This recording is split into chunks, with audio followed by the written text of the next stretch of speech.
আসসালামু আলাইকুম, doctor ARM Jamil বলছি। আশা করি যে যেখানে আছেন ভালো আছেন। তো আমরা সামনে কোরবানি, আর দু একদিন পরে কোরবানি হবে। তো কোরবানিতে আমরা সবাই এখন অনেকেই হাটে গরু, ছাগল, ভেড়া এগুলো কেনাকাটা করছি, বা দেশের বাইরে যারা আছেন মিডল ইস্টে তারা উট, দুম্বা এই জাতীয় প্রাণী কেনাকাটা করছেন। তো যাক, আমি আজকে রেড মিট নিয়ে কিছু কথা বলবো। বা আমরা গরুর মাংস ইউজুয়ালি বেশিরভাগ মানুষ আমরা গরু কোরবানি দিচ্ছি, গরু খাসি। তো এক্ষেত্রে আমাদের যেহেতু রেড মিট আমরা গ্রহণ করছি, তো কোরবানির সময় বা অন্যান্য সময় রেড মিট আমরা কিভাবে গ্রহণ করতে পারি, তাহলে কিভাবে নিরাপদে গ্রহণ করতে পারি এবং কি কি ভুলগুলো করা যাবে না, এইগুলো নিয়ে একটা ইনস্ট্রাকশন আমার পেশেন্টদের দিতে যাচ্ছি। তো আমি আমার এক্সপেরিয়েন্স এবং বিভিন্ন সায়েন্টিফিক স্টাডি সেটা আলোকে কথা বলবো।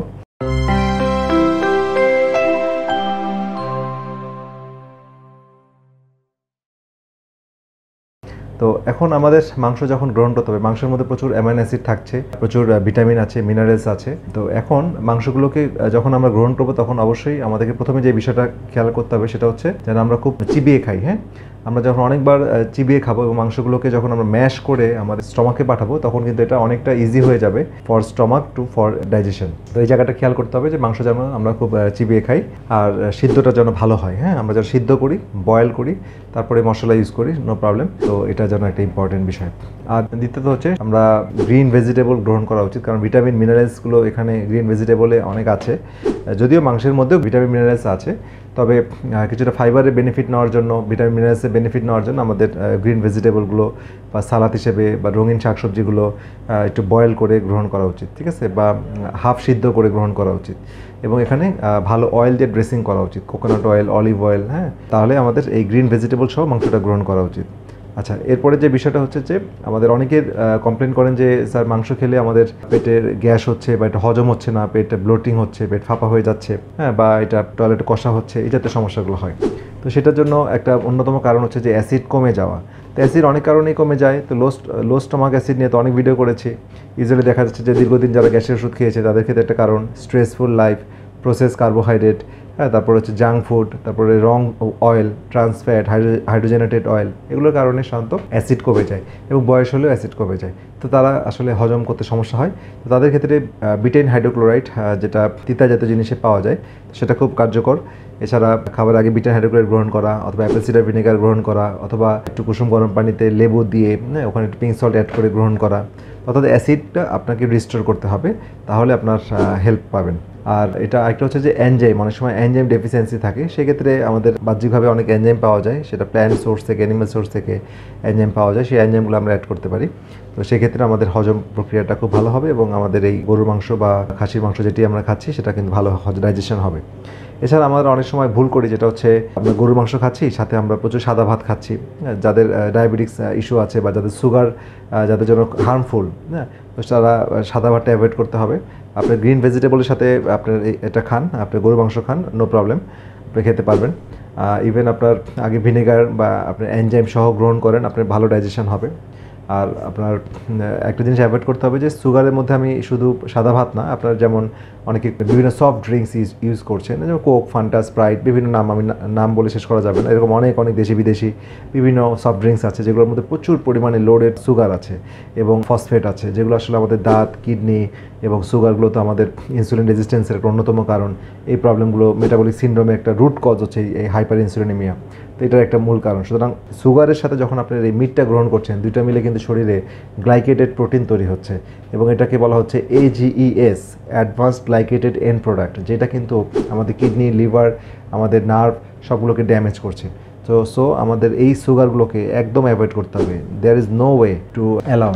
সো আমরা এটা অ্যাভয়েড করব এবং সুগারগুলোকে, হিডেন সুগারগুলো আমরা চিনতে হবে, যেমন সাদা চিনি তো আমরা চিনছি, তারপরে হচ্ছে আমাদের সফট ড্রিঙ্কস অ্যাভয়েড করতে হবে, ইভেন ফ্রুট জুস। হ্যাঁ, আমরা যেমন আমের জুস খাচ্ছি বা ফ্রুট জুস খাচ্ছি, এটা কিন্তু ফ্রুক্টোজ বাড়িয়ে দিচ্ছে, যেটা কিন্তু আমাদের লিভারের উপরে ফ্যাটি লিভারের অন্যতম কারণ। আমরা এটাও হিডেন করবো। আমরা খালি পেটে ফল খেতে পারি, খাওয়ার 1 ঘন্টা আগে ফল খাবো। ফল খাওয়ার কিছু নিয়মকানুন আমি আমার চ্যানেলে বলেছি, যেটার লিঙ্ক ডেসক্রিপশন বক্সে দেওয়া থাকবে, আপনারা দেখে নেবেন।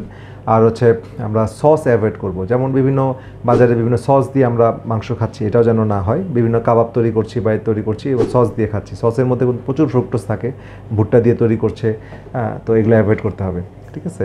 তারপর হচ্ছে ওভার কুকিং, আমরা অনেক বেশি যেন জাল না দিই এবং অনেক বেশি বার্ন আউট করে না ফেলি। হ্যাঁ, তো এটা ইম্পর্টেন্ট। বা অনেক সময় বারবিকিউ করতেছি বা স্টেক তৈরি করতেছি, তারপর নিচে কয়লা দিচ্ছি, উপরে এটা মানে ফ্রাই করতে করতে একদম ব্ল্যাক করে ফেলতেছি, এইভাবে আমরা আসলে মাংস খাবো না। আমরা আমাদের যেভাবে সিদ্ধ করে রান্না করছি মশলা দিয়ে, ব্যাস ইট ইজ ওকে, আপনারা এইভাবে গ্রহণ করতে পারেন।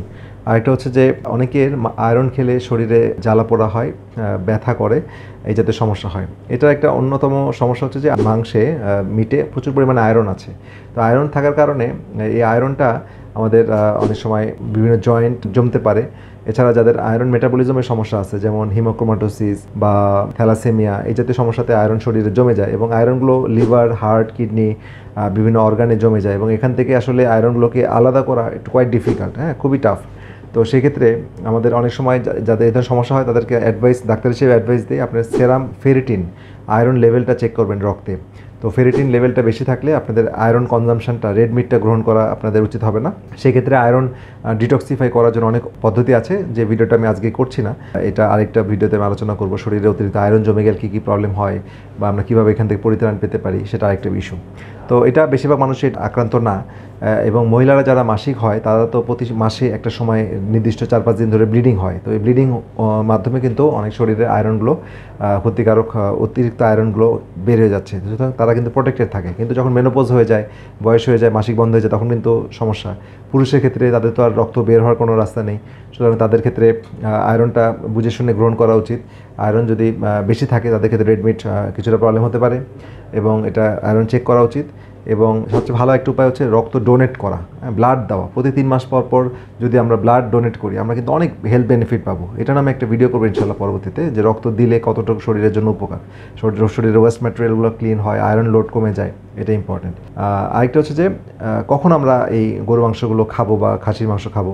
তো এটা আসলে ডেফিনেটলি আমাদের খুবই আমাদের যে ইউজুয়াল টাইম, এটা হরমোনের ব্যালেন্সের সাথে চেক করতে হবে। আপনার সকাল 10টার আগে খাওয়া উচিত না এবং সন্ধ্যা 7টার পরে খাওয়া উচিত না।